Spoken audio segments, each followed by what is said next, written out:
বিশেষভাবে স্মরণ করছি 24 জুলাইয়ে যারা গগনভেদী আওয়াজ তুলে ফ্যাসিবাদের তক্তে তাউসকে কাঁপিয়ে দিয়েছিল, তছনছ করে দিয়েছিল, ফ্যাসিবাদকে বাংলাদেশ থেকে তাড়িয়ে দিয়েছিল। আমি তাদের প্রতি বিশেষভাবে শ্রদ্ধা নিবেদন করছি।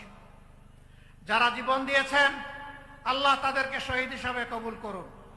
যারা আহত হয়েছেন আল্লাহ পাক তাদেরকে সুস্থতার নিয়ামত দান করুন। আর এই দেশে আমরা ফ্যাসিবাদের ছায়াও দেখতে চাই না।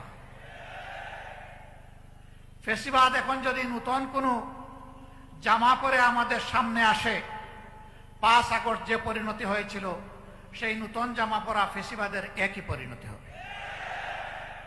আপনাদের হাত ধরেই বিপ্লব হয়েছে, অভ্যুত্থান হয়েছে, যার কারণে আজকে এখানে দাঁড়িয়ে কথা বলতে পারছি। আপনাদেরকে সেলিউট।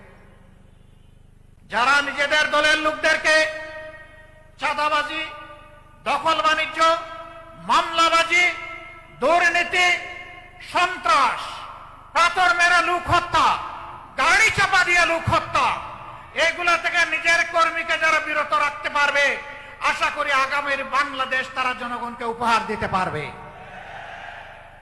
আর যারা এগুলা পারবে না, তারা যত রঙিন স্বপ্ন জাতিকে দেখাবেন, জাতি তাদের এই মতলব বুঝতে জাতির মোটেই কোনো অসুবিধা হবে না।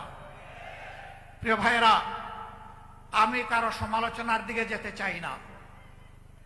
কেন চাই না জানেন?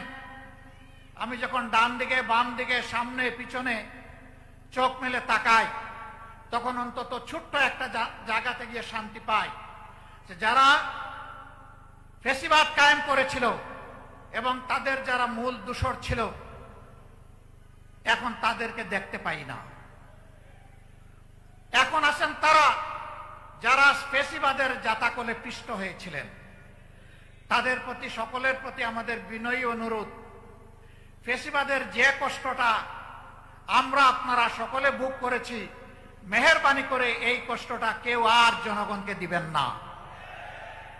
কিন্তু এখনো দিচ্ছেন। আমরা দেখতে চাই এগুলো বন্ধ হচ্ছে। যদি বন্ধ না হয় তাহলে আগামী 12 তারিখ জনগণ 2টা হা ভোট দিবে আর অনেকগুলা না ভোট দিবে ইনশাআল্লাহ। একটা হা ভোট হচ্ছে পরিবর্তনের আকাঙ্ক্ষায়, ঘুরে ধরা রাজনীতির কাঠামো পরিবর্তন করার আকাঙ্ক্ষায় জনগণ মুখী আছে, এই জন্য জনগণ গণভোটে হা বলবে ইনশাআল্লাহ। আপনারা কি হা ভোটের পক্ষে লড়াই করে যাবেন? দ্বিতীয় হা হচ্ছে দেশের সার্বভৌমত্ব এবং স্বাধীনতা, শিশু থেকে আবাল বৃদ্ধ বনিতা, মা বোন থেকে শুরু করে ভাই ভাতিজা সবাই, সকলের অধিকার প্রতিষ্ঠিত করার অঙ্গীকার নিয়ে রাস্তায় নেমেছে, মাঠে এসেছে। নির্বাচনী মাঠে 10 দলীয় সমঝোতার জোট। এই 10 দলকে বিজয়ী করার মানে হচ্ছে আধিপত্যবাদের বিরুদ্ধে হা ভোট। এর অর্থ হচ্ছে চাঁদাবাজের বিপক্ষে হা ভোট। এর অর্থ হচ্ছে দখলদারদের বিরুদ্ধে হা ভোট। এর অর্থ হচ্ছে ফ্যাসিবাদের বিরুদ্ধে হা ভোট।